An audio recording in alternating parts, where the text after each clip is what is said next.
Muito boa noite a todos, irmãos e irmãs que estão chegando aí para a nossa live.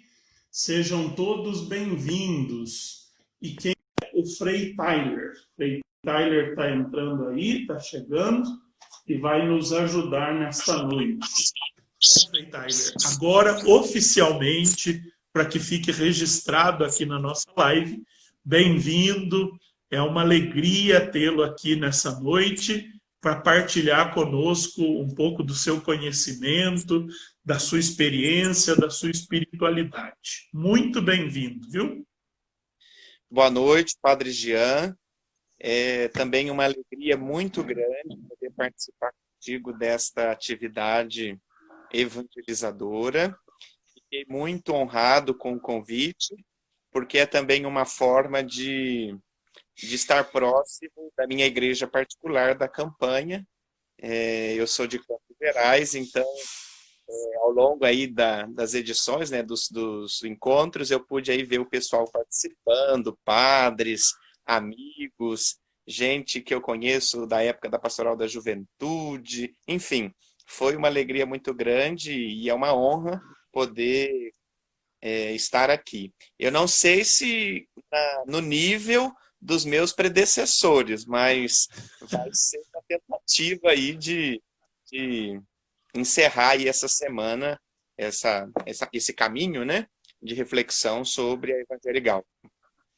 Todo mundo diz a mesma coisa sobre o nível. Fique tranquilo. Está no nível muito bem, né?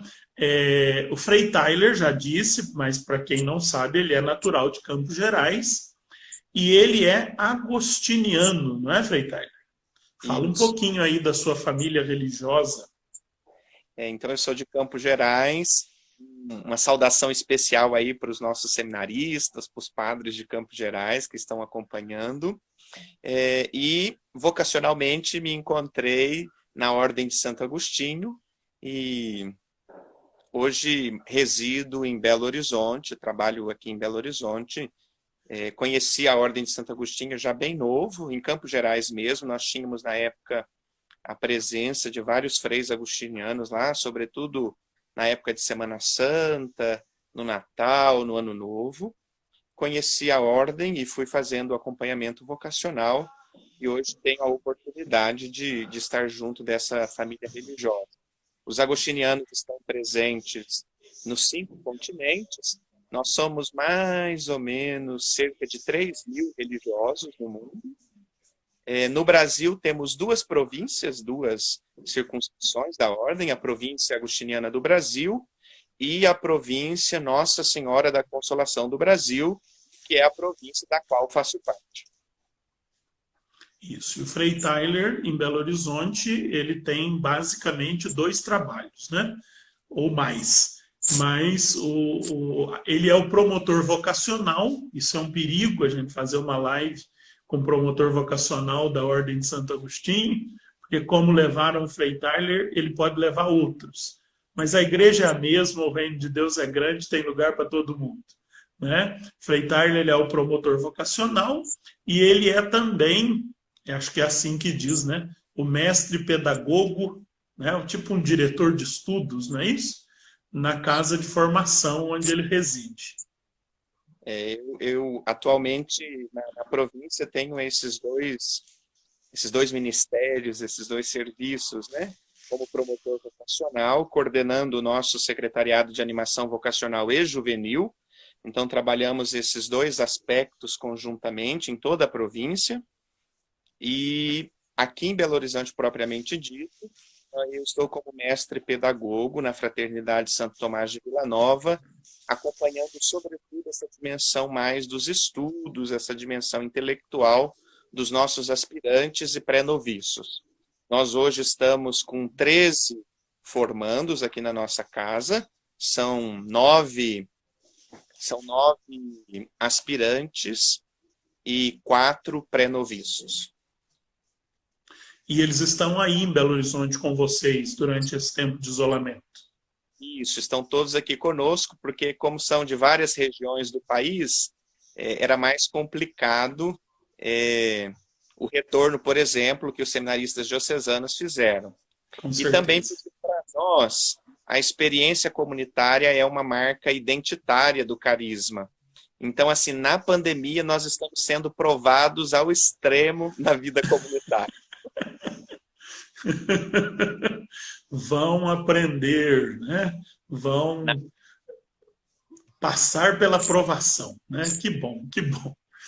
Bom, Frei, feitas as apresentações, eu não posso me esquecer, é um compromisso de todas as lives, de lembrar você, você que participa do nosso bate-papo, de que as artes que divulgam o nosso bate-papo são produzidas pelo Gustavo. Se você quer uma arte bonita, comunicativa e feita com espiritualidade, pede para o Gustavo. E ele é um parceiro das nossas lives, fazendo as artes e colaborando assim também para a evangelização e para a formação dos leigos da nossa diocese e além diocese, onde as nossas lives alcançam. Frei, nosso assunto hoje é o capítulo 5º da Evangelii Gaudium, né? É um capítulo conclusivo da Evangelii Gaudium. A exortação apostólica não tem uma conclusão. Esse último capítulo faz as funções dessa conclusão, né? Nós vamos então ouvi-lo com muito gosto, tenho certeza, e depois de ouvi-lo, nós vamos fazer aí as nossas perguntas.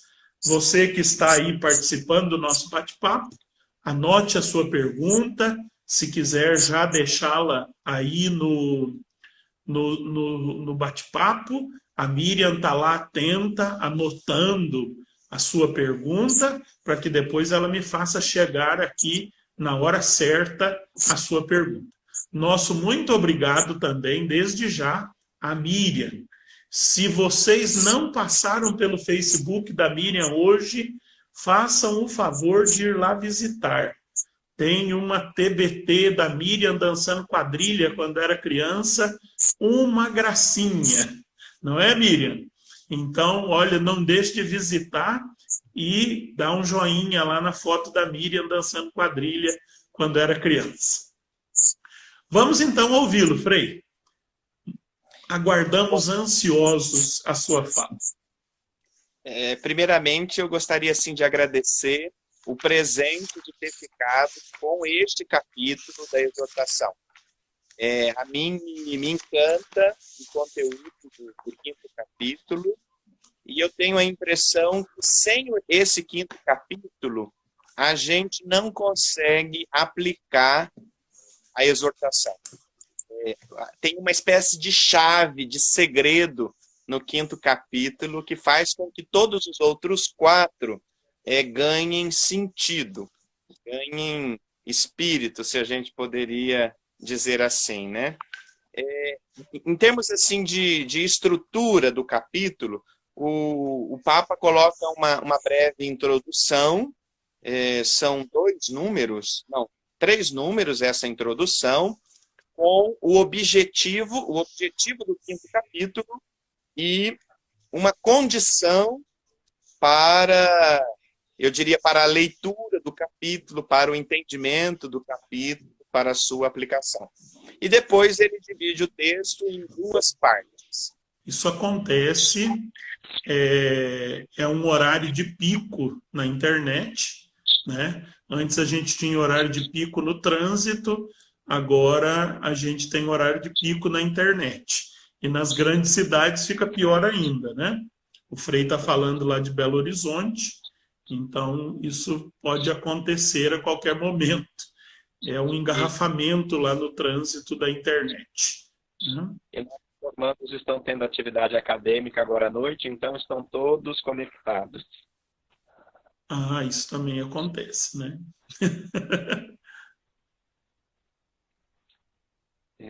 Podemos continuar, então? Podemos. Vamos retomando. Se desaparecer, a gente volta. Estamos todos em casa, né? Se der algum problema, a gente pode até encerrar e começar outra vez.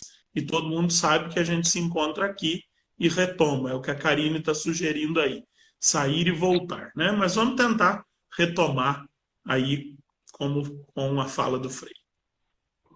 Então, eu estava dizendo um pouco sobre a estrutura do 5º capítulo da exortação. Nos 3 primeiros números, o Papa apresenta o objetivo do 5º capítulo e uma condição para a leitura, para a aplicação do capítulo, para o seu entendimento, e depois, em 2 partes, ele desenvolve o 5º capítulo. Uma primeira parte falando sobre as motivações para um renovado impulso missionário, e depois, por fim, ele recupera, apresenta a figura de Maria como a mãe da evangelização. O que geralmente é um costume em documentos assim do magistério, sempre concluir com uma menção a Nossa Senhora como uma grande inspiração para a vivência daquilo que o texto propõe, né? Então, sabendo dessa estrutura, dessas 2 partes, eu vou detalhar um pouco o conteúdo de cada uma delas, para que a gente possa, então, ter aí a matéria da nossa conversa, da nossa discussão, né? O título do capítulo é Evangelizadores com Espírito. Se o Papa não achar ruim comigo, eu daria um outro nome para esse capítulo, ou um apelido carinhoso para esse capítulo. Eu chamaria de Evangelizadores com brilho nos olhos. A expressão brilho nos olhos é muito conhecida nossa, espírito, e ela... Oi? A expressão com o espírito é uma expressão típica da língua espanhola, né? Da língua na qual o Papa escreve a Evangelii Gaudium, né? Para nós teria mais sentido com brilho nos olhos, de fato, né? E porque essa expressão brilho nos olhos é uma expressão que me encanta. Eu acho que o segredo da vida da gente é ter brilho nos olhos. Quando a gente perde o brilho nos olhos, é que a coisa está feia. Então, a vocação é que a gente, então, seja evangelizadores com espírito, evangelizadores com brilho nos olhos, evangelizadores apaixonados. A gente poderia chamar assim esse 5º capítulo. Qual que é o objetivo desse 5º capítulo? O Papa diz que ele pretende aqui, não é nem superar, oferecer uma síntese de espiritualidade cristã, desenvolver grandes temas como a oração, celebração. Isso já tem muito material produzido, muito texto do magistério. A intenção dele é propor algumas reflexões acerca do espírito da nova evangelização. Então, são como que lampejos, assim, luzes, faíscas para iluminar a nova evangelização. E aí ele coloca uma condição para que a gente entenda, né, o que é esse evangelizar com espírito. Ele diz assim no número 261. Quando se diz que uma realidade tem espírito, indica-se atualmente uma moção interior que impele, que motiva, que encoraja, que dá sentido à ação pessoal e comunitária. Ou seja, é aquela motivação de fundo que faz com que qualquer coisa chegue ao seu cabo final, ao seu objetivo, né? E aí ele diz assim, nenhuma motivação será suficiente se não arde nos corações o fogo do Espírito. Então, essa é a condição da nova evangelização, é a condição para a gente avançar na reflexão do 5º capítulo da Evangelii Gaudium. Se não arde dentro de cada um de nós o fogo do Espírito, a gente podia encerrar a live por aqui. Precisa ter essa experiência, e tá bom, porque nós estamos logo, tá fresquinha ainda a experiência de Pentecostes. Então, acredito que todos nós estejamos assim, bastante aquecidos eu diria até desnorteados, não? Com a experiência de Pentecostes. Essa é a condição para a gente avançar. E aí ele termina essa introdução muito interessante, invocando, mais uma vez, o Espírito Santo. Diz assim: peço-lhe que venha renovar. O Espírito Santo renova, todo mundo já sabe. Aí depois ele usa a expressão sacudir. Eu acho que é isso. Ele dá uma sacudida assim para que as coisas cheguem no lugar. A gente que é do sul de Minas, e nessa época tem aí a colheita do café, quando vai colocar o café na saca, tem que dar uma sacudida para que os grãos se ajeitem e cada coisa encontre o seu lugar. Eu acho que a experiência do Espírito é essa, de sacudir para todo mundo chegar no seu lugar e cumprir a sua missão, cumprir a sua vocação, né? Então o Espírito vem a renovar, sacudir, impelir a igreja numa decidida saída. Isso é importante. Numa decidida saída. Então tem uma característica essa saída. Não pode ser uma saída medrosa. Tem que ser uma saída de Pentecostes. O Espírito vem e acabou o medo. Acabou a porta fechada, acabou a janela fechada. Vamos meter a cara no mundo e sair para fora de si mesma a fim de evangelizar todos os povos. Então essa é a introdução do Papa nesse 5º capítulo.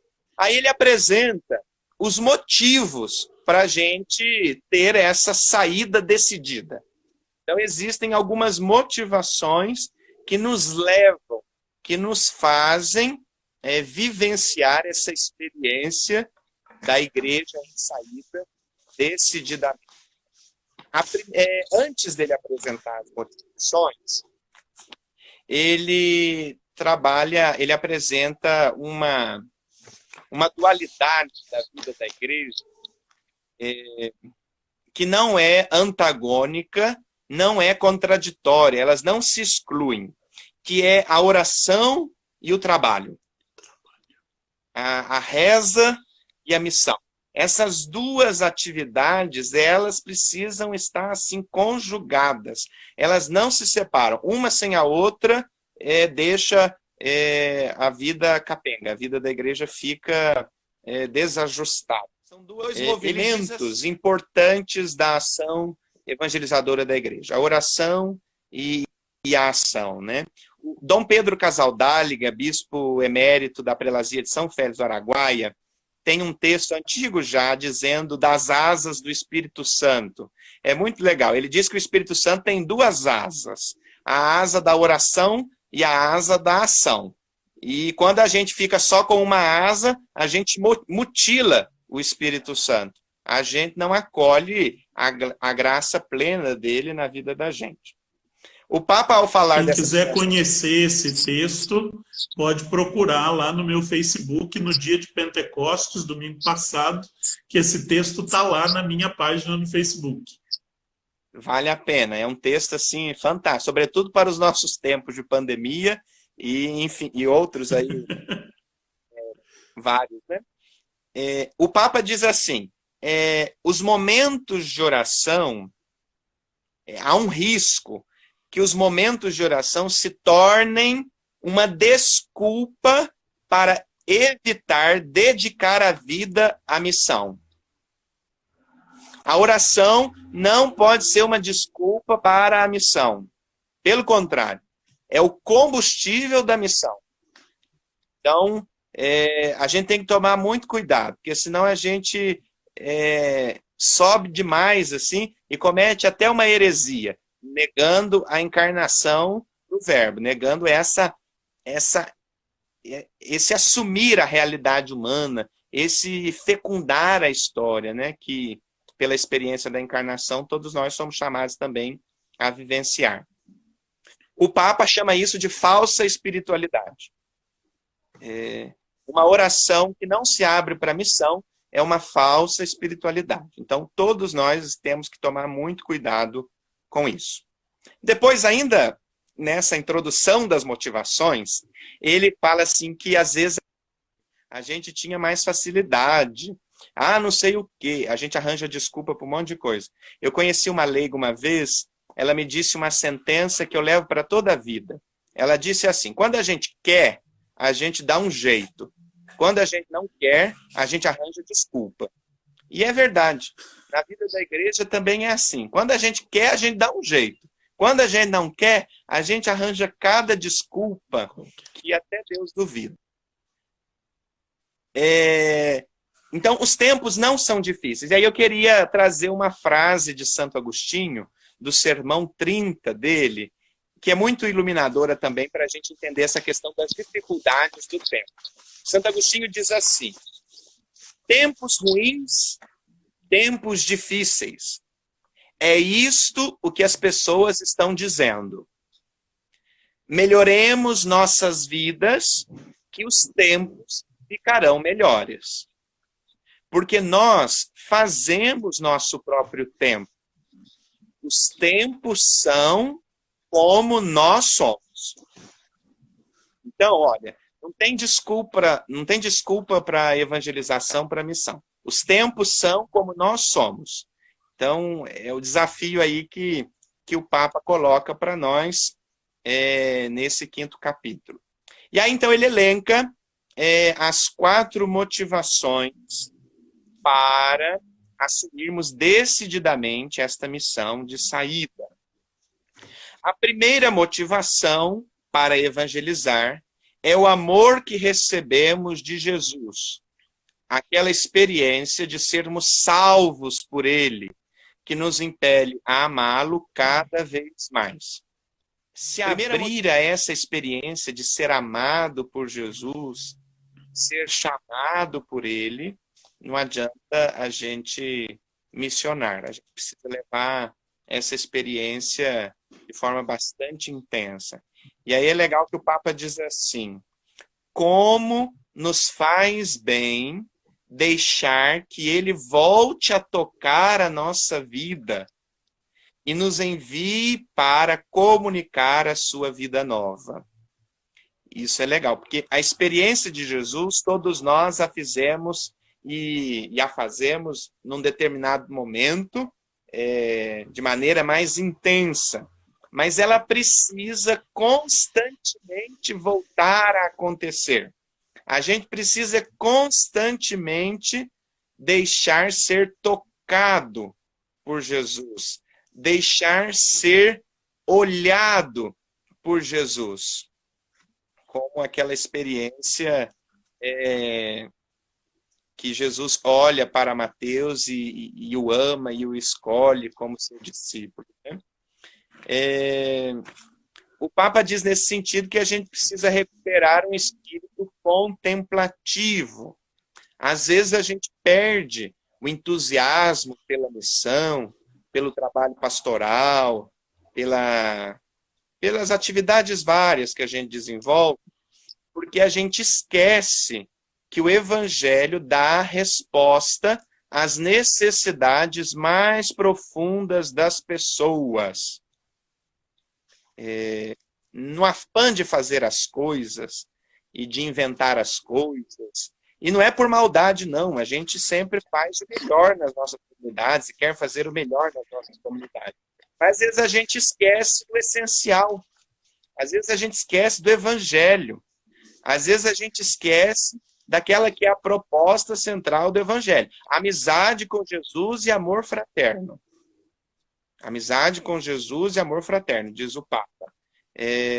Daí a gente poderia perguntar: como que está a nossa amizade com Jesus? Como que está a nossa fraternidade? Se a evangelização não partir dessa experiência, ela não tem sentido. Essa, diz o Papa, é a verdade que não passa de moda. Ela não cai em desuso, não pode cair em desuso. Nesse tempo de pandemia, a gente tem sido assim, desafiado toda a vida, né? Nós recebemos recentemente um documento da Ordem, trabalhando essa dimensão da pandemia, da pós-pandemia. E aí, o que nós vamos fazer? Que caminho que nós vamos traçar? Nós temos que voltar ao essencial, voltar ao Evangelho. Nós, agostinianos, por exemplo, a provocação é voltar ao carisma. Há uma essencialidade do carisma, há uma essencialidade do encontro com Jesus que supera todas essas dificuldades que se apresentam. Uma vez eu li um livro muito interessante, não me recordo muito bem o título e nem o autor, mas gravei a mensagem. Ele dizia assim que a experiência com o Mestre Jesus se assemelhou a um fogo que ninguém pode apagar. Ou seja, a experiência que cada um de nós faz de ser amado por Jesus, ninguém pode apagar, nem a pandemia, nem as dificuldades. Não tem força para apagar essa experiência, né? Porque essa é uma verdade que não sai de moda. E aí o Papa, ainda continuando a reflexão sobre essa experiência, essa é a primeira motivação de ser amado por Jesus. Ele diz que se uma pessoa não o descobre presente no coração mesmo da entrega missionária, ou seja, se a gente não percebe Jesus na nossa missão, no nosso trabalho pastoral, no nosso ministério, na nossa consagração, depressa a gente perde o entusiasmo. Depressa a gente se esfria. Depressa a gente perde o brilho nos olhos. E aí a gente não está seguro no que transmite. Falta força, falta paixão. E uma pessoa que não está convencida, entusiasmada, segura, enamorada, diz o Papa, isso é muito bonito. Uma pessoa que não está enamorada não convence ninguém. Todos nós já fizemos essa experiência. Quando nós não estamos seguros daquilo que acreditamos, que falamos, quando a gente não coloca a vida da gente inteira num projeto, as pessoas percebem e não se convencem. Não se convencem. A gente pode até falar bonito, mas se não for do fundo do coração, a gente não convence. A gente não convence. E aí o Papa está chamando a nossa atenção.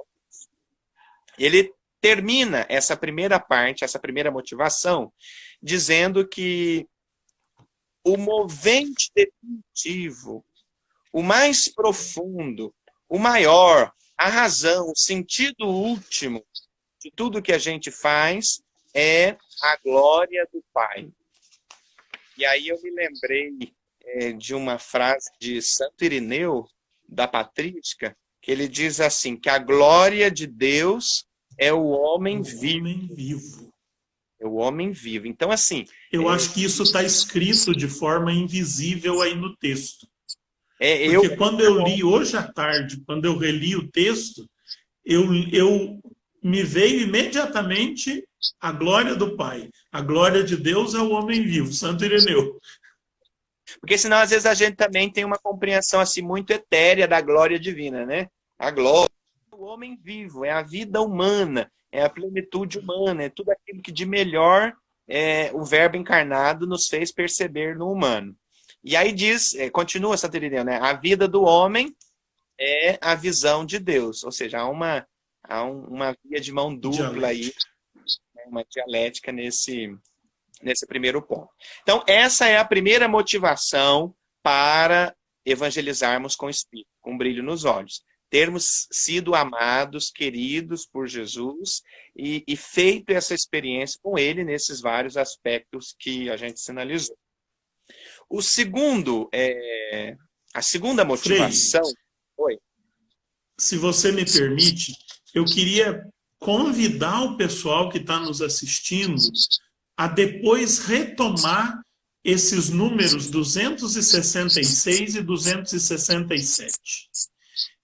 Todo o documento é muito bonito, mas esses dois números, quando ele trata da glória de Deus como razão única e suficiente da missão, é muito bonito, mas não só de beleza estética, de beleza espiritual, né? Quando ele diz lá, se nos agrada ou se não nos agrada, se nos promove ou se não nos promove, se nos serve ou se não nos serve, isso não importa. Importa a glória de Deus, e é para isso que a gente reza e que a gente trabalha, né? Você que está aí nos participando conosco desse bate-papo, se você já leu, releia. Se você não leu, leia. O número 266 e 267 da Evangelii Gaudium. Desculpa a intervenção, Frei, continua aí. Era só um intervalinho para você respirar. Não, é isso mesmo. E me fez lembrar agora uma espécie de jaculatória que devocionalmente a gente reza nesse mês, sobretudo do coração de Jesus. O texto do terço do coração de Jesus termina assim, aquele texto que se refere, que se equivale ao Pai Nosso, né? Tudo para a maior glória de Deus e bem dos vossos filhos. Amém. Termina assim, eu acho que é isso, a glória de Deus. Entendendo a glória de Deus, como nos ensinou Santo Irineu, o homem vivo, né? Isso é bem jesuíta, né? Tem a ver com o coração de Jesus. Com certeza. Bom, aí vamos para a segunda motivação para a missão. Na tradução aqui está intitulado O Prazer Espiritual de Ser Povo. Eu traduziria como A Paixão pelo Povo. No espanhol é El Gusto Espiritual. Se a gente quer ser missionário, a gente tem que gostar de gente. A gente tem que gostar das pessoas. E aí o Papa diz... De ser gente, sobretudo. Para ser evangelizadores com o Espírito, é preciso também desenvolver o prazer espiritual de estar próximo da vida das pessoas. A missão é uma paixão por Jesus, e aí está a prova e a veracidade da nossa paixão por Jesus, se ela está simultaneamente ligada a uma paixão pelo seu povo. Sem amar as pessoas, sem amar o povo, a paixão por Jesus fica desconexa. Porque Jesus quer, diz o Papa, Jesus quer servir-se de nós para chegar cada vez mais perto do seu povo amado. Ou seja, nós somos instrumentos nas mãos de Deus. Nesse sentido, no número 269, ele diz assim, nós precisamos nos inserir a fundo na sociedade. Não é na superfície, é a fundo. Tem que ir nas questões de fundo da sociedade.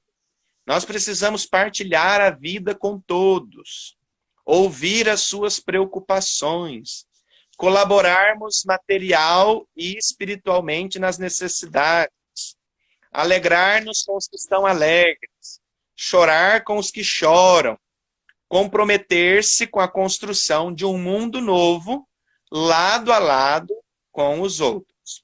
Nós não vamos salvar o mundo, mas lado a lado, juntos, a gente vai construir esse mundo novo, vai construindo esse mundo novo.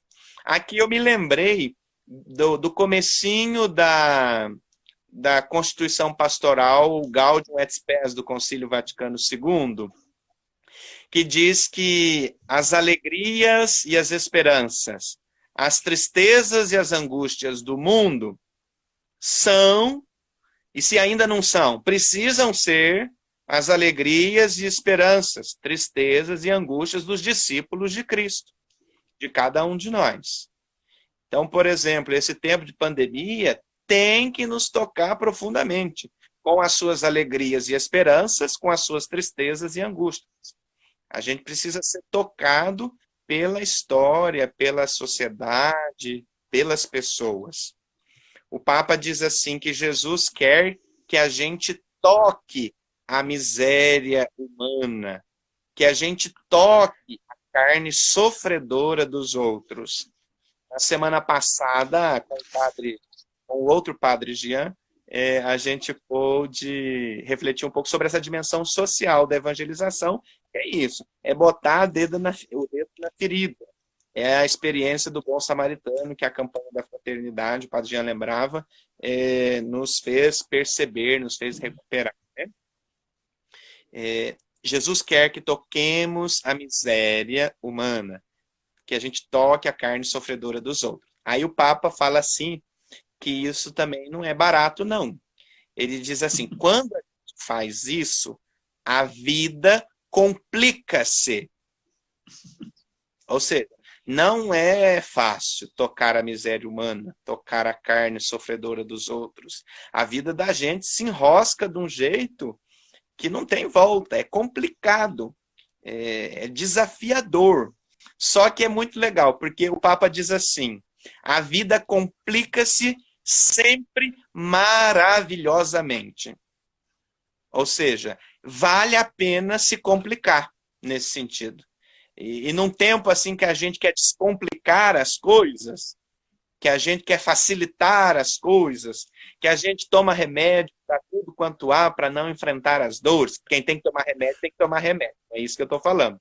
Mas às vezes a gente quer fugir dos problemas. Às vezes a gente quer fugir das dificuldades. Às vezes aparece um problema na pastoral, a gente não quer conversar.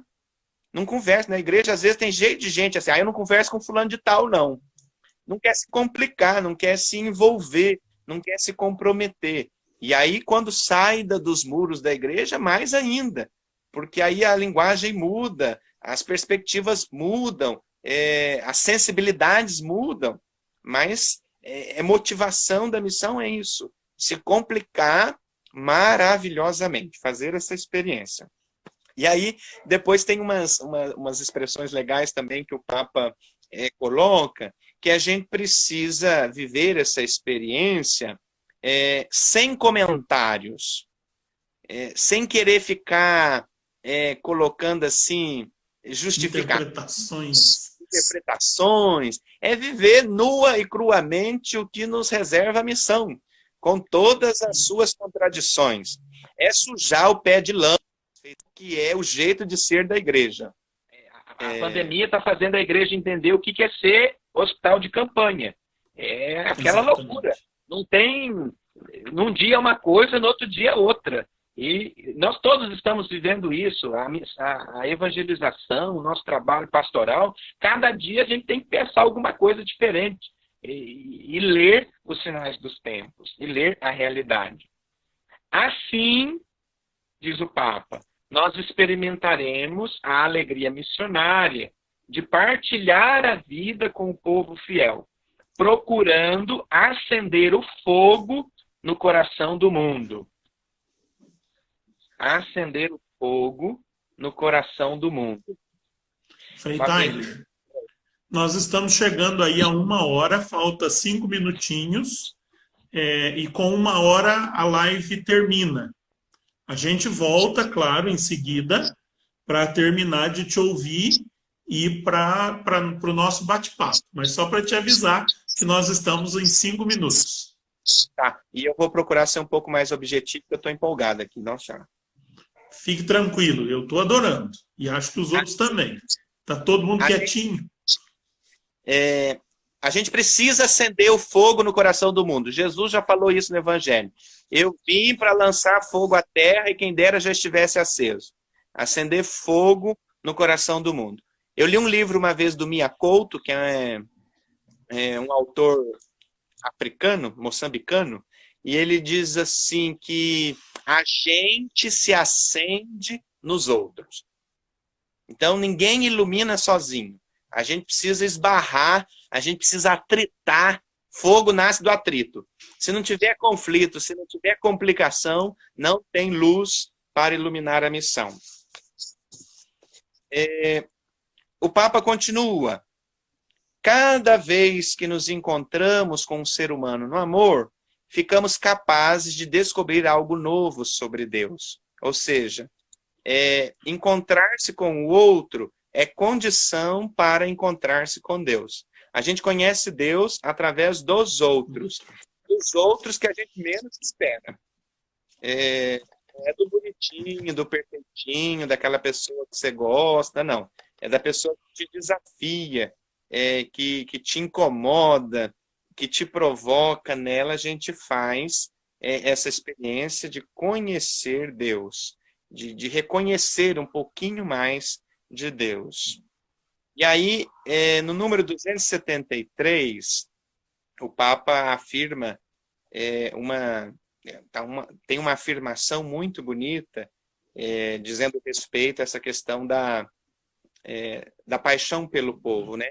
Ele diz assim: eu sou uma missão nesta terra, e para isso estou neste mundo.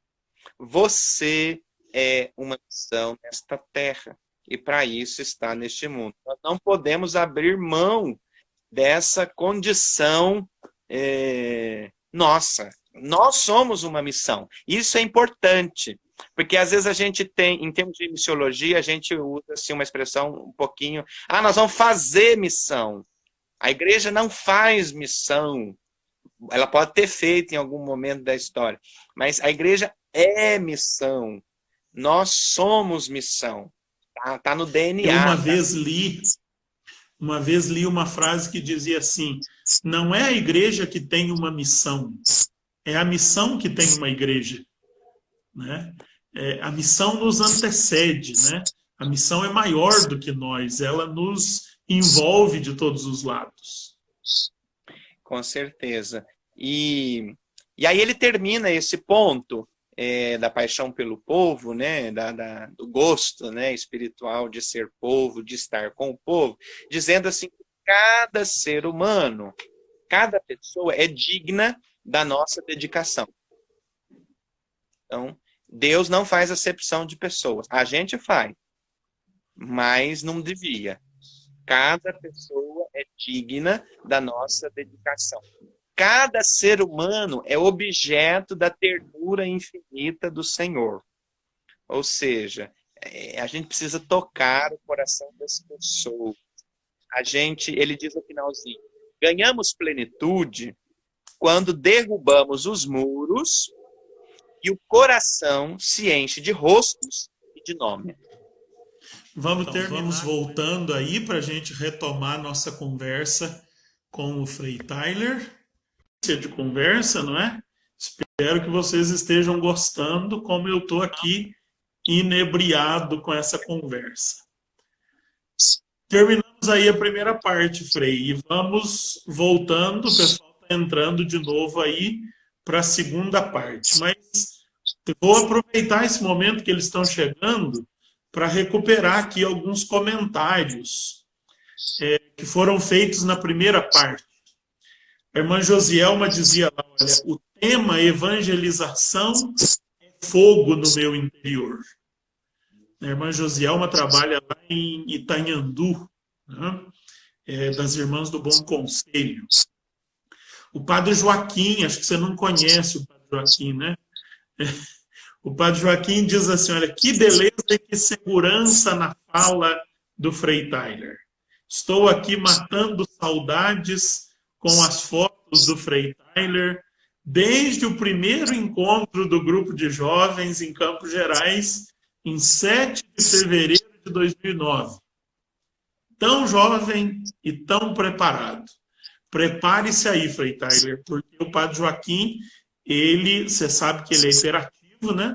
Ele vai acompanhando a live, vai selecionando fotos, e quando acabar ele vai nos encher de fotos suas lá dos tempos de antanho. É uma delícia isso. Tenho até medo. Oi? Tenho até medo. Ele está entrando aí agora. Joaquim, acabei de ler o seu comentário, estou dizendo para o Frei Tyler se preparar que você vai mandar fotos dele, com certeza. A Andréia Silva disse assim, ó: Frei, é verdade. Depois deste encontro com Jesus, neste fogo abrasador, não conseguiremos mais nos separar desse amor. É isso mesmo, né, André? A Sônia Montuani, de Três Pontas, diz: é preciso estar divinamente inspirados para entusiasmar os outros, né? Eu gosto muito dessa palavra entusiasmar, porque ela tem o tel grego aí no meio, né? Entusiasmar é colocar Deus dentro, né? Entusiasmar-se, colocar Deus dentro de si. E entusiasmar o outro, colocar Deus dentro do outro, né? A irmã Josielma, de novo, disse lá, olha, quando tocamos na ferida, nos comprometemos com o chamado que há por detrás dessa experiência. É isso mesmo, a gente precisa, como diz o Papa, tocar a ferida, tocar a carne sofredora do ser humano. É aquilo que lá no início você dizia da dimensão encarnatória, né? Essa dimensão concreta da vida cristã. Deus quis ser carne da nossa carne. Quem somos nós para não querê-la, né? A Rosana Tavares está um sucesso, com muito brilho nos olhos. A Rosana é lá de Três Pontas também. É verdade. O outro, com todos os desafios, nos permite conhecer um pouquinho de Deus. É no outro que a gente conhece Deus, lembra a irmã Josiel. Estão me avisando aqui que parece que está com um pouco de microfonia. Não sei o que é, mas continuamos aqui, porque é você que vai falar, e aí não tem microfonia quando você fala. A Malu diz que brilho nos olhos e que fogo no coração. Isso tem aí algo de agustiniano nessa fala, né? Esse fogo no coração aí é bem agustiniano. A Daniele de Caxambu está dizendo, Tyler, pode se empolgar o quanto quiser. Tá muito bom. Então vamos aí, Frei, para a nossa segunda parte, né? Você terminou com aquela bonita citação do número 274, né?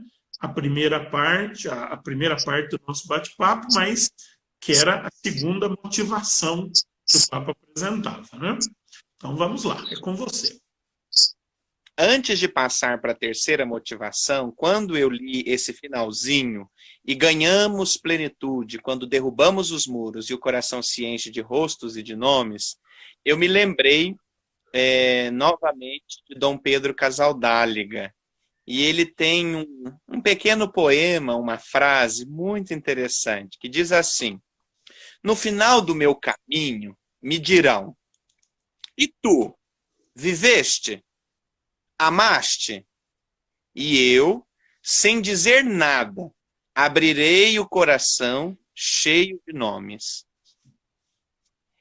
Nós não queremos abrir o coração de ninguém agora, mas vale a pena a gente pensar que nomes já estão no nosso coração, ou em quais corações nós já deixamos o nosso nome. Evangelização, missão passa por aí, por tocar o coração das pessoas. Isso é importante, deixar marcas no coração das pessoas. Bom, seguindo então a reflexão, o Papa apresenta a quarta motivação, a terceira motivação para a missão, para a ação evangelizadora, que é a ação misteriosa do ressuscitado e do seu espírito. Ou seja, a missão não acontece só pela nossa acolhida do amor de Jesus, e a missão não acontece só pela nossa paixão pelo povo, mas há uma ação misteriosa do Cristo, do ressuscitado, do seu espírito, que é importante, que é o que fecunda a missão. E aí está claro que a experiência da ressurreição é a marca da missão. Aliás, a igreja só se entendeu como igreja, os discípulos só se entenderam como comunidade dos chamados, dos convocados, dos enviados, a partir da experiência pascal. É a ressurreição, é a Páscoa, que lança luz sobre tudo aquilo que eles viveram com Jesus, sobre a experiência deles com Jesus e sobre a experiência da comunidade dos discípulos, sobre a experiência da comunidade apostólica. E aí o Papa, número 276, diz que a sua ressurreição, a ressurreição de Jesus, não é algo do passado, contém uma força de vida que penetrou o mundo. Onde parecia que tudo morreu, voltam a aparecer por todo lado os rebentos da ressurreição. Eu não sou muito bom em grego, mas na faculdade de teologia a gente estuda o grego, pelo menos alguns elementos assim mais técnicos, né?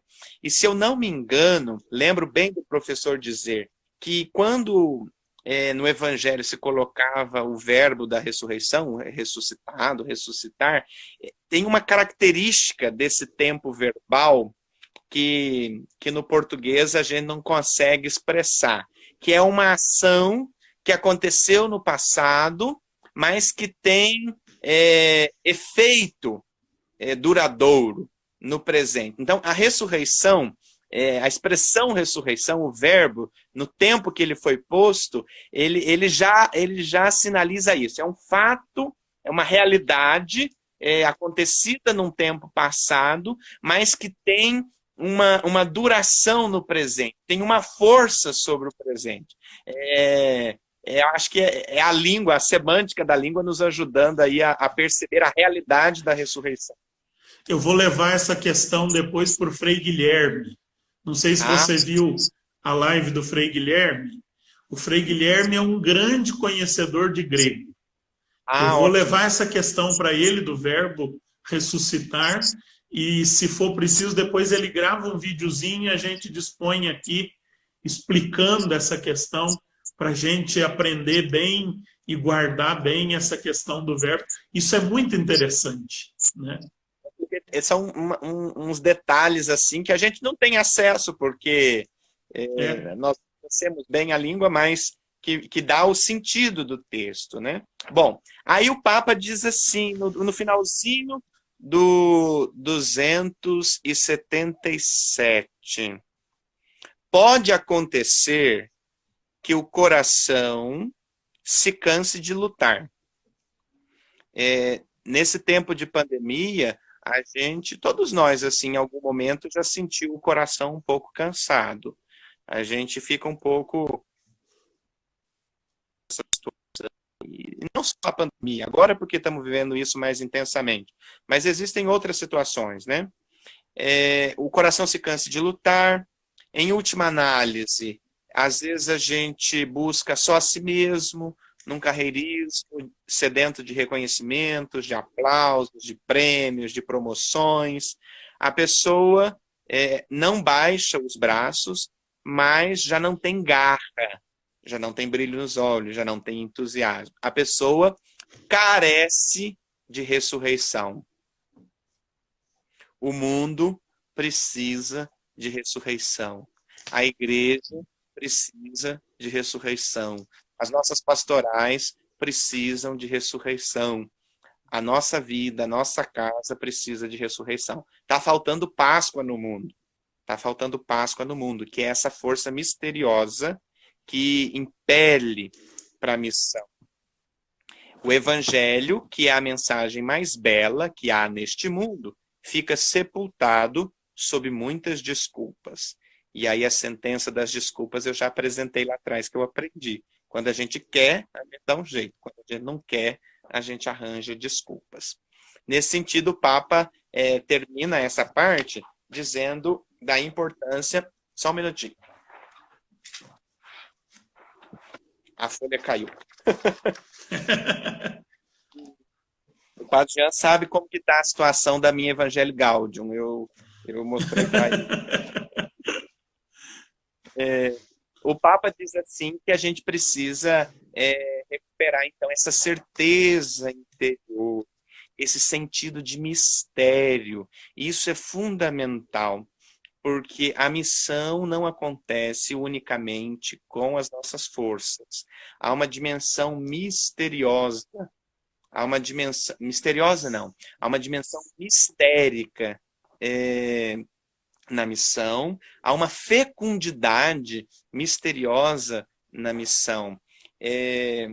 Eu penso muito, Padre Jean, a gente já compartilhou um pouco essas intuições, essas percepções, é a vida monástica, por exemplo, né? Que está lá fechadinha no mosteiro, no claustro, muita gente entendendo equivocadamente como uma fuga do mundo, mas pelo contrário, fecunda misteriosamente a vida da igreja, fecunda misteriosamente o apostolado, fecunda misteriosamente a missão. Não é à toa que uma das padroeiras da missão foi uma carmelita, Santa Teresinha, porque há essa dimensão de mistério na missão que a gente não pode perder de vista. E aí o Papa termina o número 279 dizendo assim: é importante que a gente se deixe tornar, diz assim, deixemos que seja ele a tornar fecundos, como melhor lhe parecer, os nossos esforços. É Deus quem fecunda os nossos esforços. Tem um salmo bonito que termina assim: tornai fecundo o labor de nossas mãos. Então, acho que tem essa dimensão de mistério fundamental, e a gente só experimenta essa dimensão mistérica, né, se a gente tem uma decidida confiança no Espírito Santo, diz o Papa. Daí, esta terceira motivação ser essa ação misteriosa do ressuscitado e do Espírito. Páscoa e Pentecostes estão intimamente relacionadas, né? São duas grandes celebrações que se complementam, são o mesmo mistério acontecendo com facetas diferentes, né? Então, deixar-se assim conduzir pelo ressuscitado, pela força da ressurreição, pelo Espírito que nos é enviado como Consolador. E, por fim, a quarta motivação é a força missionária da intercessão. Ou seja, para a missão acontecer, tem que rezar. E rezar não nas próprias intenções apenas, ou dos próprios pedidos, mas rezar pelos outros. Pelos outros. A intercessão é uma motivação para a missão. Interceder, diz o Papa, não nos afasta da verdadeira contemplação, porque a contemplação que deixa de fora os outros é uma farsa. Então, a oração que reza só para si está falsa. É história para boi dormir. A oração verdadeira, a contemplação verdadeira, ela toca os outros, ela passa pelos outros, ela lembra dos outros. A gente não pode perder de vista isso. Ela está plena de seres humanos, né? Sim. E ele termina assim, a quarta motivação. Os grandes homens e mulheres de Deus foram grandes intercessores. A intercessão é como fermento no seio da Santíssima Trindade. É penetrarmos no Pai e descobrirmos novas dimensões que iluminam as situações concretas e as mudam. Poderíamos dizer que o coração de Deus se deixa comover pela intercessão, mas na realidade ele sempre nos antecipa, pelo que, com a nossa intercessão, apenas possibilitamos que o seu poder, o seu amor e a sua lealdade se manifestem mais claramente no povo. Muito bem. E aí, então, termina essa primeira parte do 5º capítulo com as 4 motivações para a missão. Ser amado por Jesus, amar, ser apaixonado pelo povo, pelas pessoas, por gente, compreender essa dimensão misteriosa, fecunda da ressurreição e do Espírito na vida da igreja, da missão, e rezar pelos outros, interceder pelos outros, colocar cada uma no coração da Trindade. E aí, para terminar, o Papa apresenta Maria como a mãe da evangelização.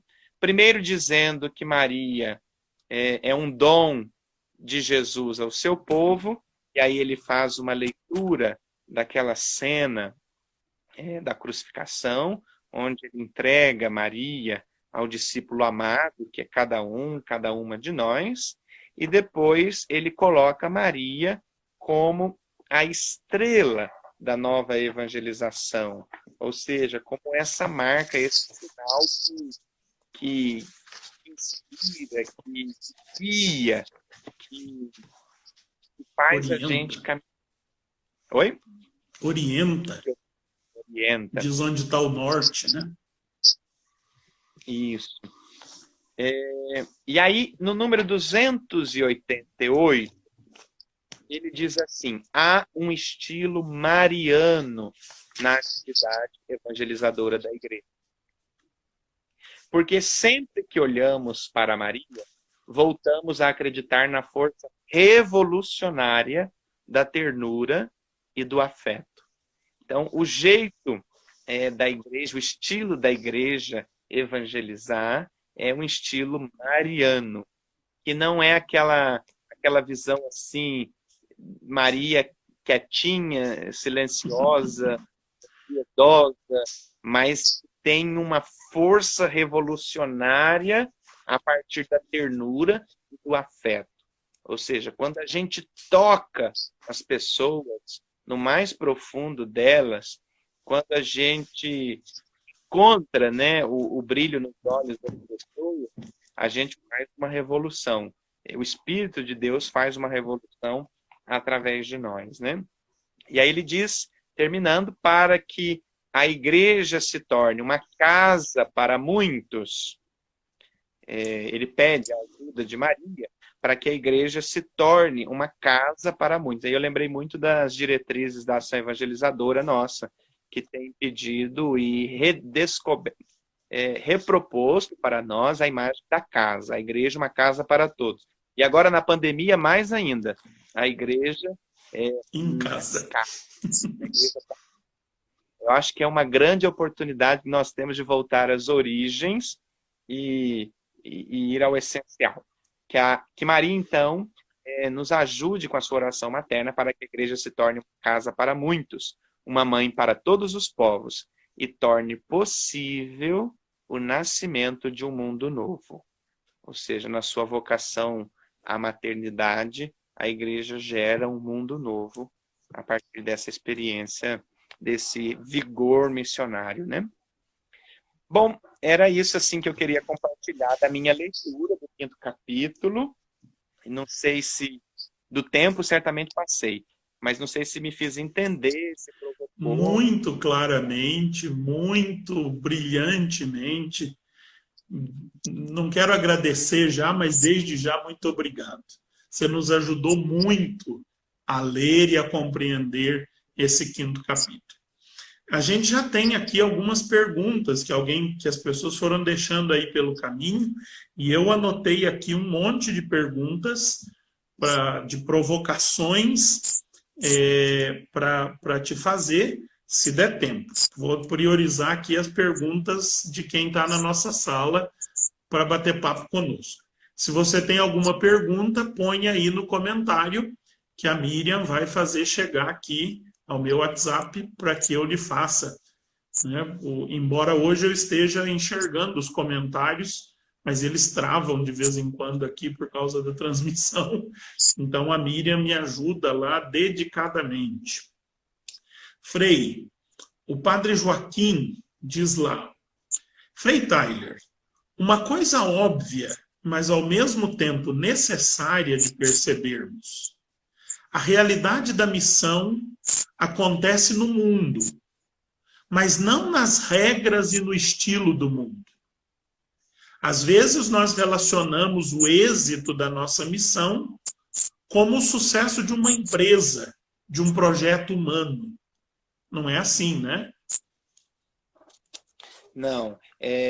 Me fez lembrar um pouco o Evangelho de São João, que coloca essa essa dualidade, né, entre os discípulos de Jesus e o mundo.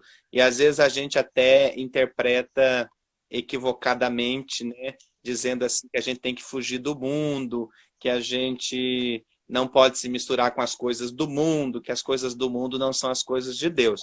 Pelo contrário, é para a gente ser sal da terra e luz do mundo. Quanto mais a gente entra no mundo, mais possibilidade a gente tem de transformá-lo.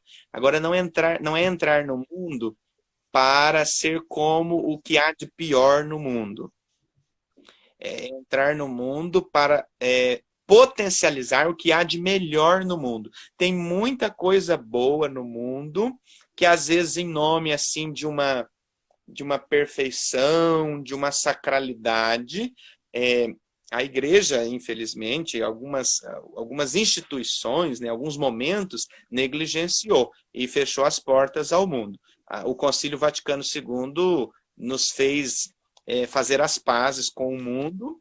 Teve gente que não fez as pazes ainda não, mas o Concílio pediu para a gente fazer as pazes com o mundo, para a gente pegar o que tem de melhor, o que tem de melhor. E o que está ruim porque a gente não está fazendo nada.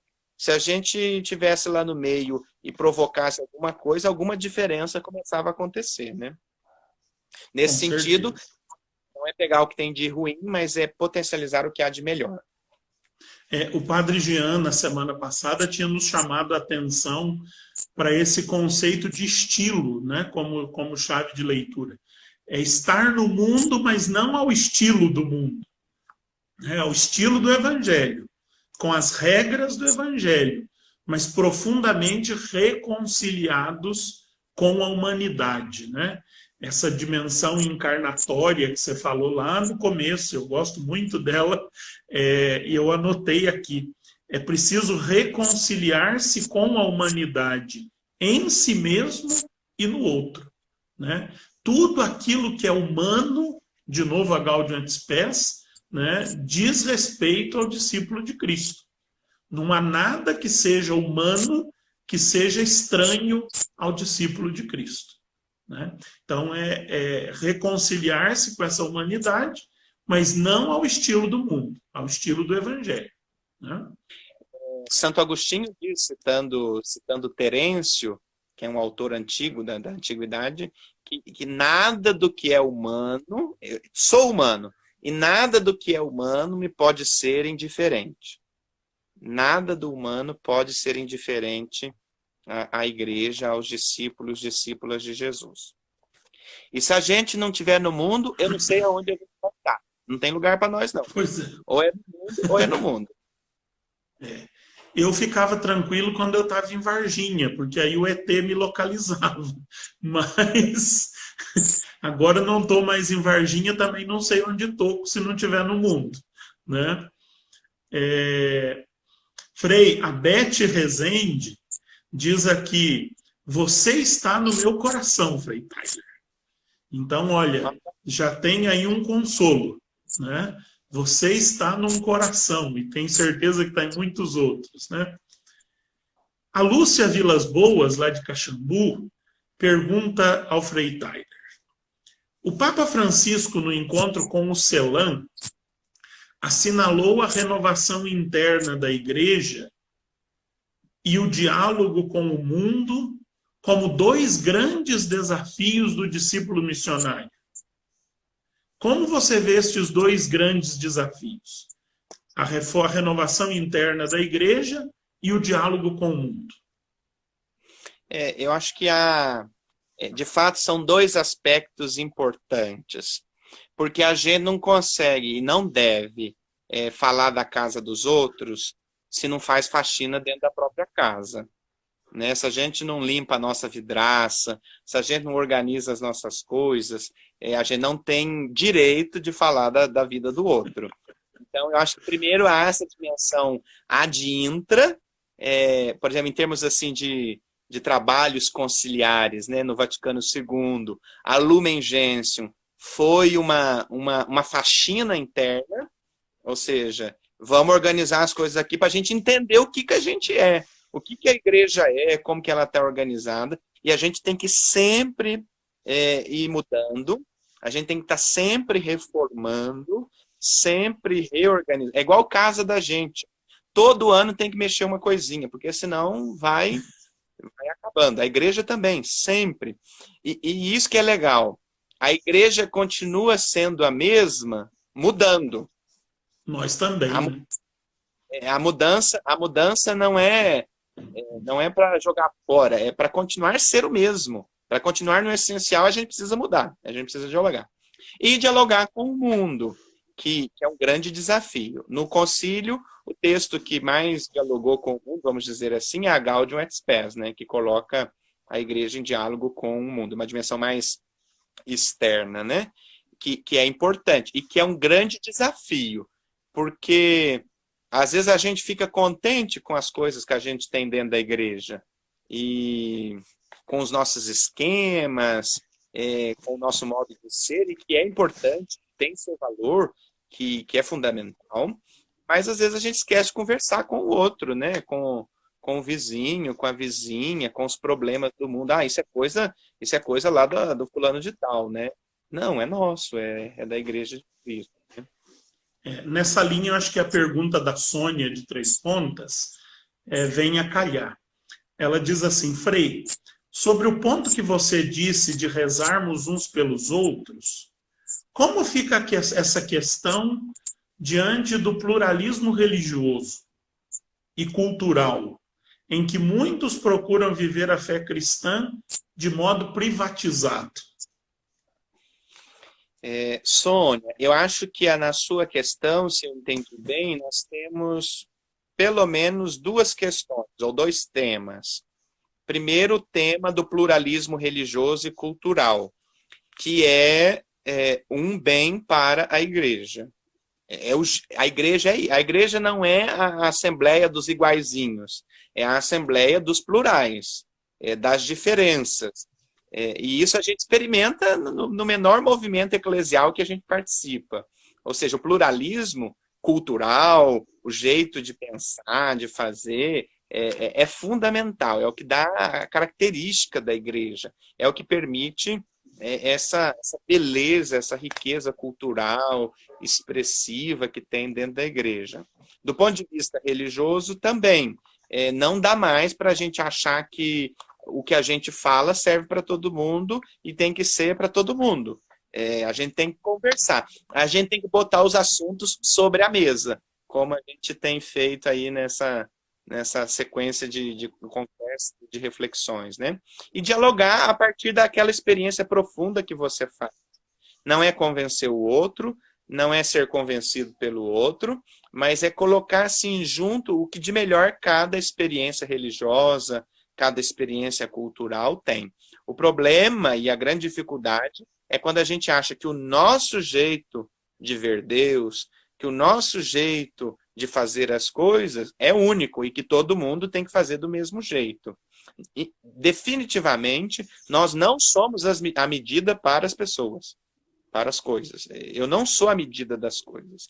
A gente vai aprendendo. Na experiência comunitária da vida agostiniana, que todos nós fazemos, a experiência comunitária não é privilégio dos agostinianos, toda a igreja é chamada à vida comunitária, e Santo Agostinho quis que isso fosse assim, o coração daqueles que estavam com ele e que o seguiram. A gente faz essa experiência assim.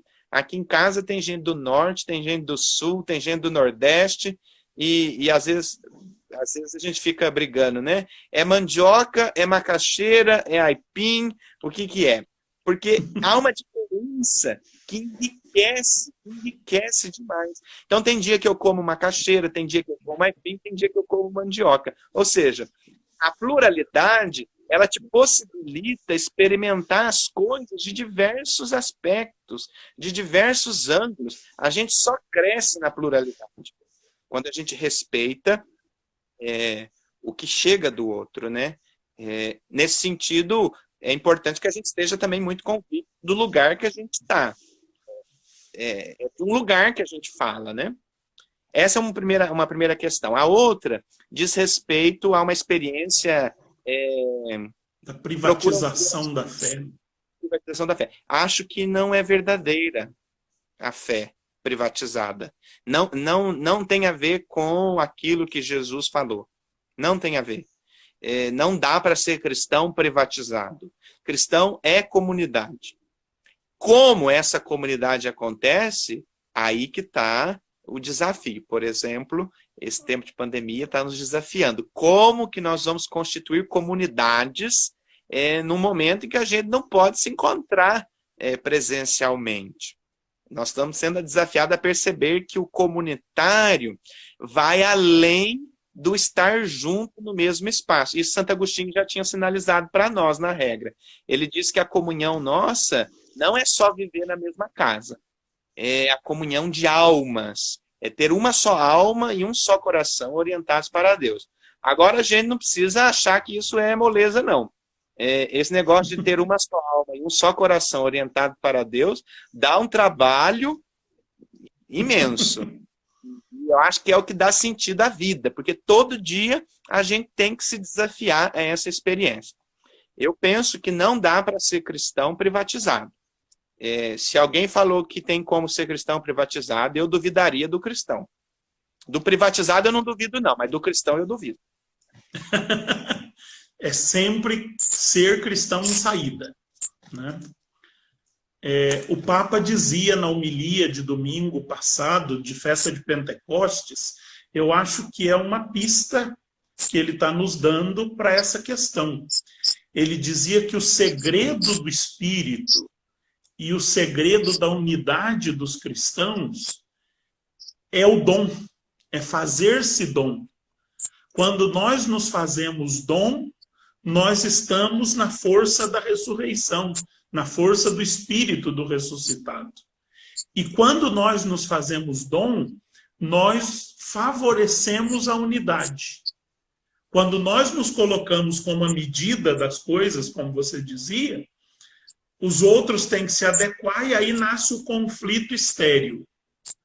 Quando nós nos fazemos dom, nós até aceitamos o conflito, mas é aquele conflito que complica maravilhosamente a nossa vida, né? Porque esse conflito está na dinâmica do dom.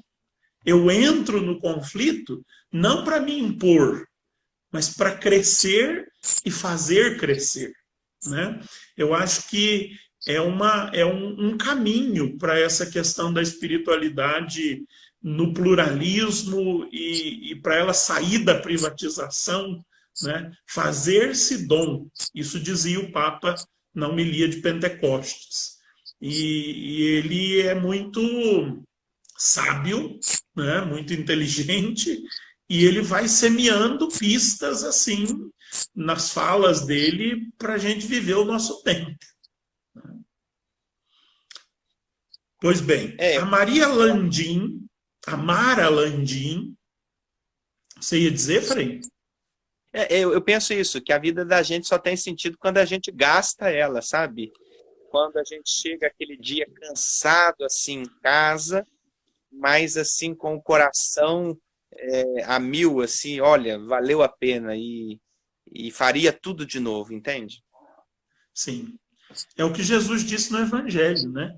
Quem conserva a sua vida vai perdê-la, né?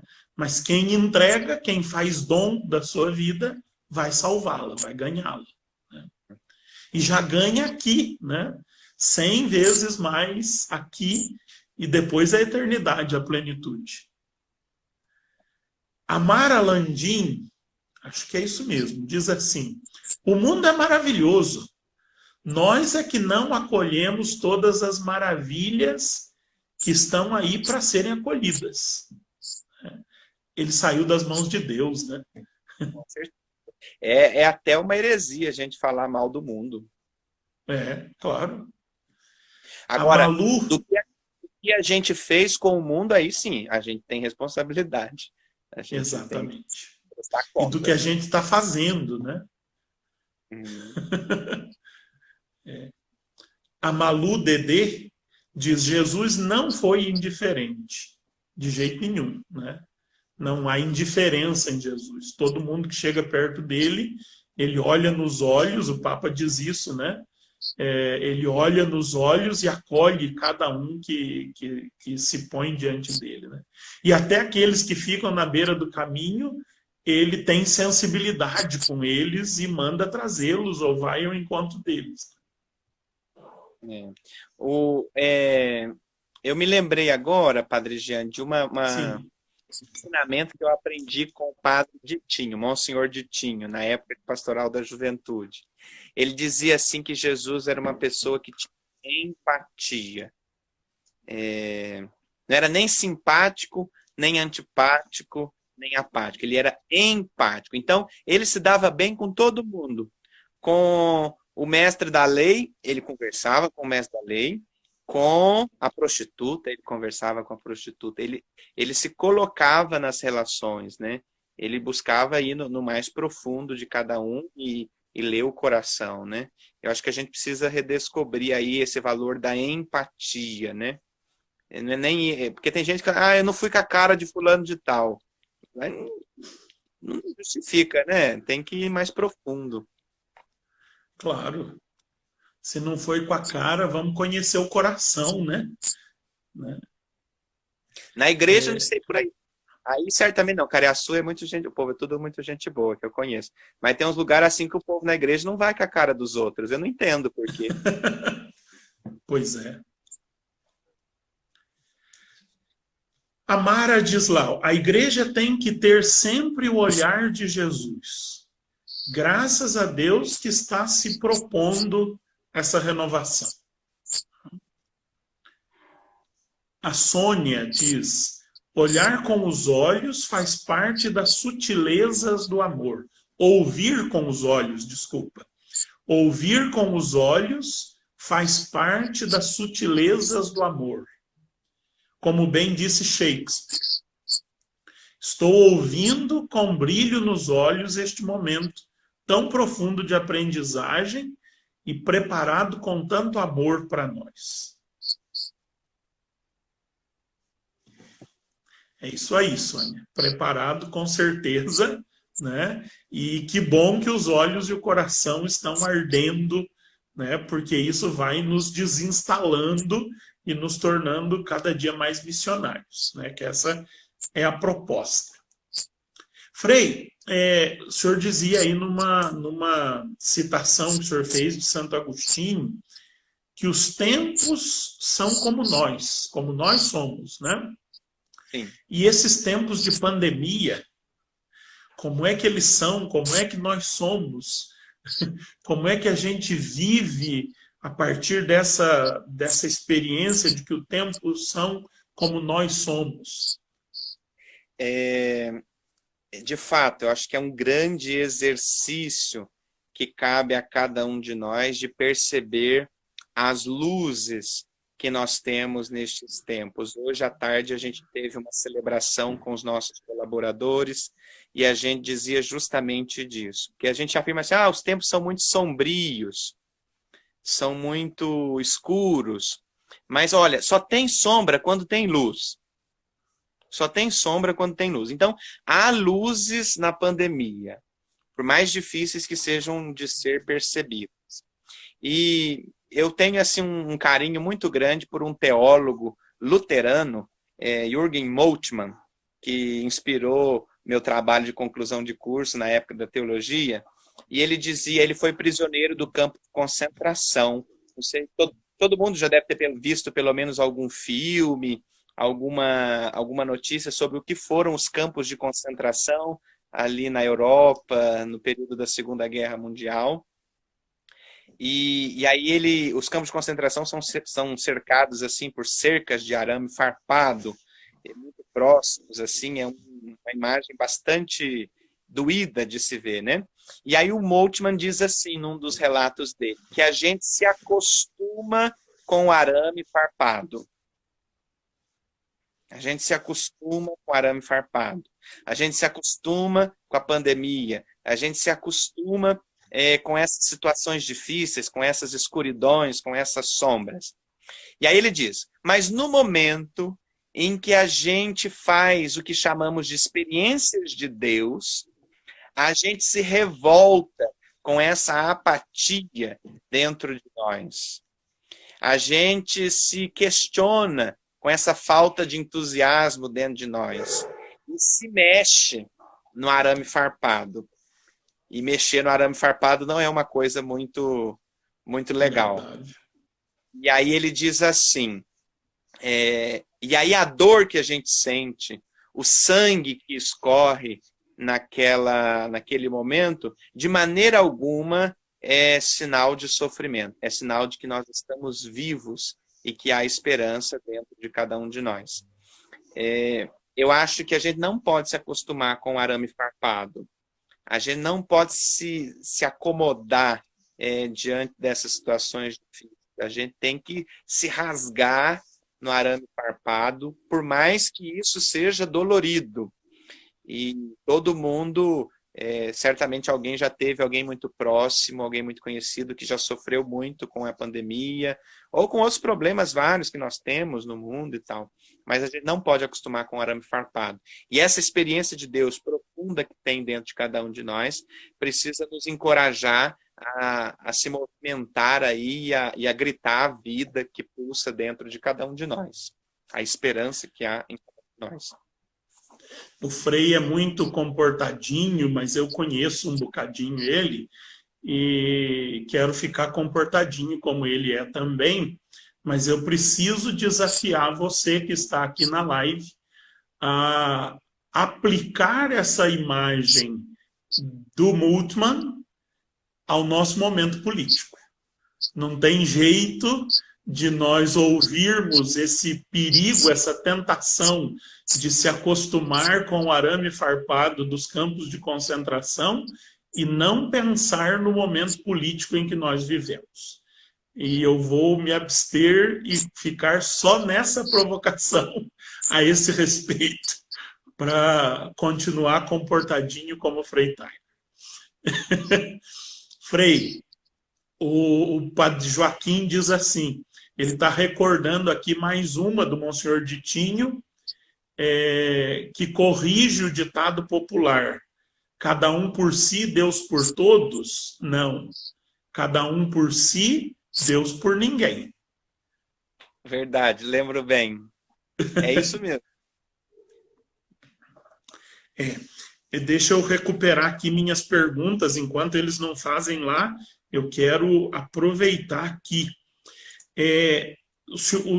Você recordava aí uma fala do Papa a respeito do encontro, da experiência do encontro com Jesus, e a gente está falando isso desde a primeira página da Evangelii Gaudium, lá com o Padre Douglas. O Papa fala de como é fundamental essa experiência do encontro.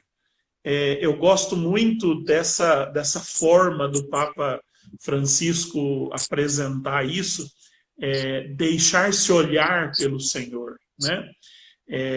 A primeira vez que eu ouvi isso foi numa mensagem dele pelo Dia do Catequista, onde ele convidava os catequistas a irem à Capela do Santíssimo, mas não ficar falando, né, desparolados diante do Santíssimo, mas chegar lá e dizer a Jesus: Senhor, eu estou aqui, olha para mim. Isso é uma oração muito profunda. Mas eu queria te provocar na seguinte questão: é preciso sempre renovar a experiência do encontro com Jesus. Como é que a gente pode fazer isso concretamente no nosso cotidiano? Vamos lá. Primeiro, eu acho assim que tem uma dimensão pessoal, construção diária de amizade com Jesus. Fazer da nossa história com ele uma história de amizade, através dessa oração pessoal. A gente precisa se dedicar muito à oração pessoal, a ter momentos assim de intimidade, de conversa franca, né? E aí nós temos muitos instrumentais para isso, né?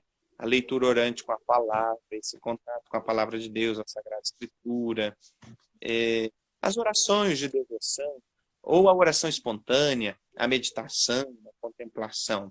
Eu acho que é importante cultivar dessa dimensão pessoal. Depois, tem a dimensão sacramental também. Às vezes a gente tem uma visão assim um pouco equivocada dos sacramentos, sei lá, parece...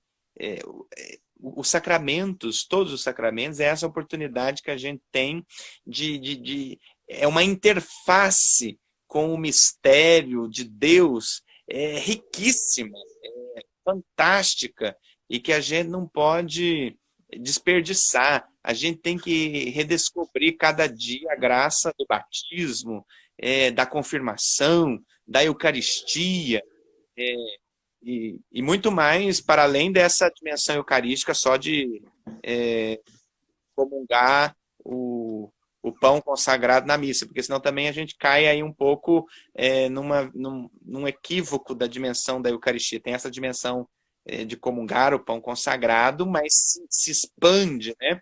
se desdobra. A unção dos enfermos, o matrimônio, a ordem, a reconciliação, a penitência. Então, os 7 sacramentos são interfaces aí com o mistério que a gente precisa redescobrir a cada dia o sentido e a beleza e a profundidade que tem cada um deles, né?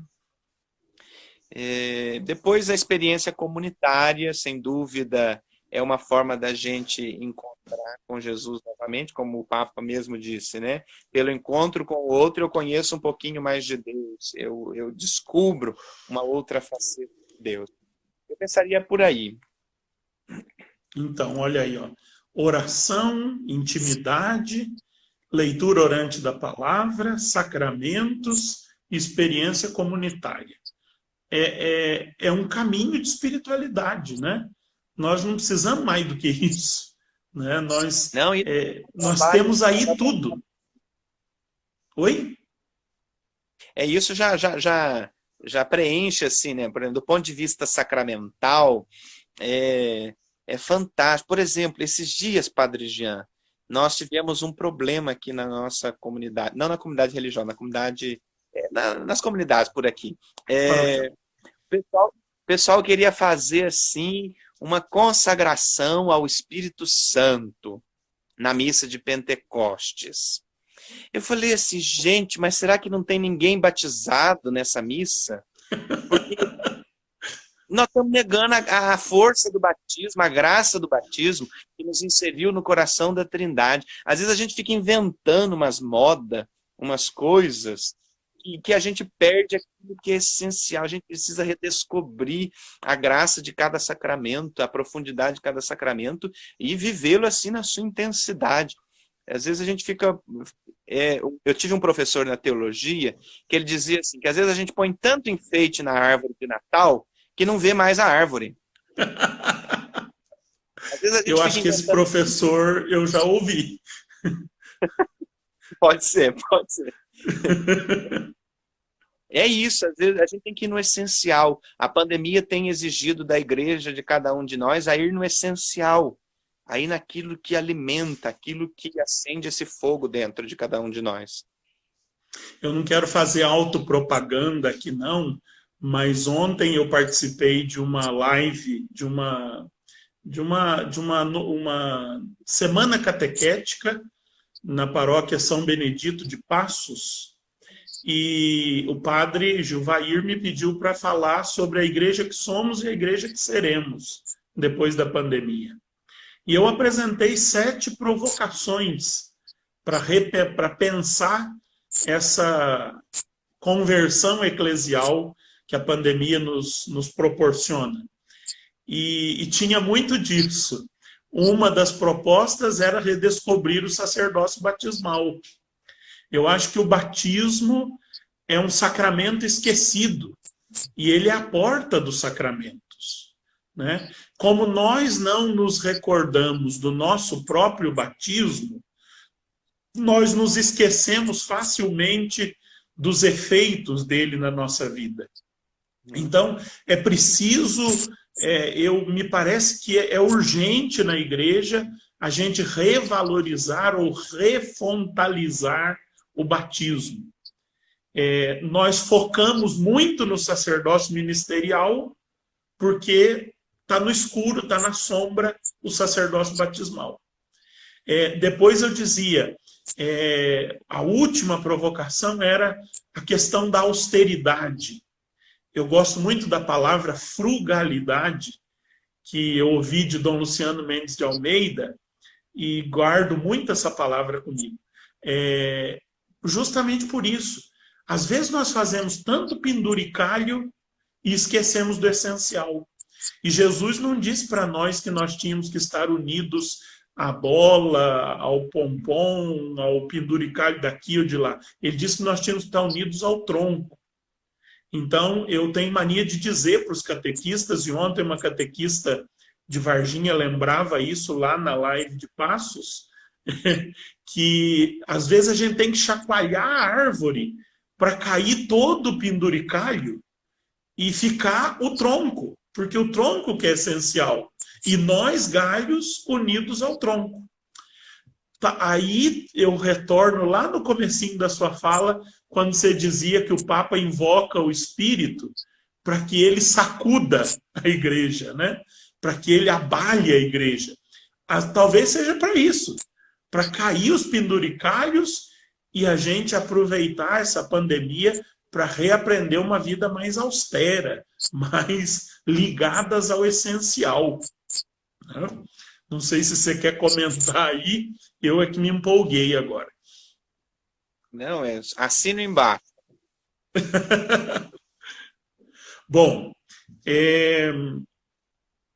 eu tenho aqui mais uma coisa, mas tinha até mais 3 coisinhas para te perguntar, mas o nosso tempo já está indo para o final. Eu acho que não convém a gente forçar mais.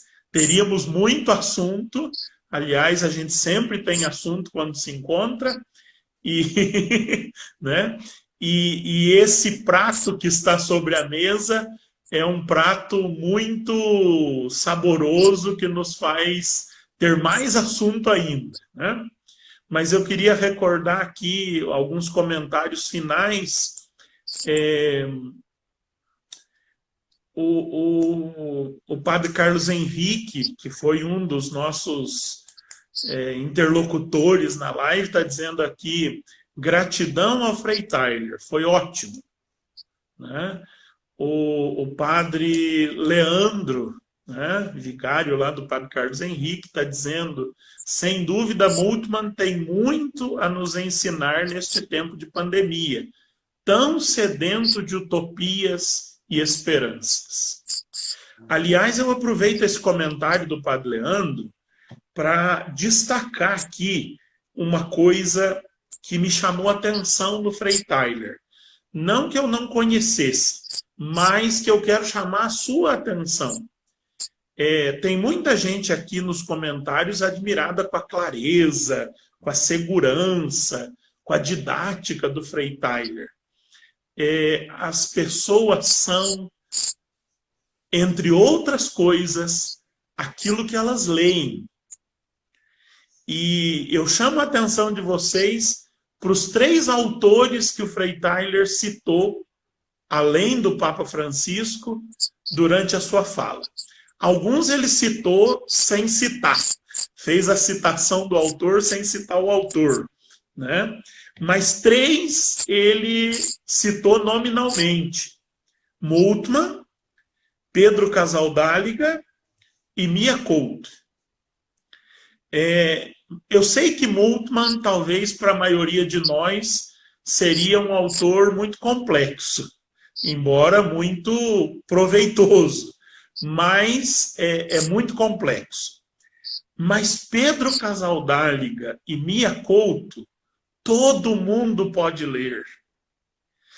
Enquanto a gente fica lendo aí coisas do século XV, do século XVI, coisas que têm muito valor histórico, mas que não interpretam e não nos ajudam a pensar a realidade atual, a gente podia aprender com o Frei Tyler hoje a ler esses homens de hoje, Dom Pedro Casaldáliga, Mia Couto, e eu arrisco aqui acrescentar, até como sugestão para o Frei Tyler, não sei se ele já conhece, acredito que sim, porque eu imagino que a gente já tenha falado nele, o Thomas Halik. O Thomas Halik, que é um teólogo tcheco, que tem os seus 80 e poucos anos hoje, lançou no site do IHU, o site lançou uma entrevista com ele ontem, brilhante, brilhante. E hoje, quando eu reli esse 5º capítulo, eu recordava algumas citações do Thomas Halik ontem, quando ele diz que ele não gosta muito da espiritualidade da nova evangelização, porque ele acha que foi equivocado, porque se herdou o sentimentalismo, o emocionalismo dos Estados Unidos, e ele pensa que a espiritualidade da nova evangelização, ou como diz o Papa aqui, o espírito da nova evangelização, tem que ser mais contemplativo e testemunhal. Uma vida que fala a partir da contemplação. Então, eu queria chamar a atenção aí para os autores. Quem é que a gente lê? Né? Olha, tem muita coisa aqui. Estão pedindo para repetir os autores. Multmann, que é o mais complicado, o teólogo aí. Pedro Casaldáliga, Dom Pedro Casaldáliga, que é um poeta, além de tudo.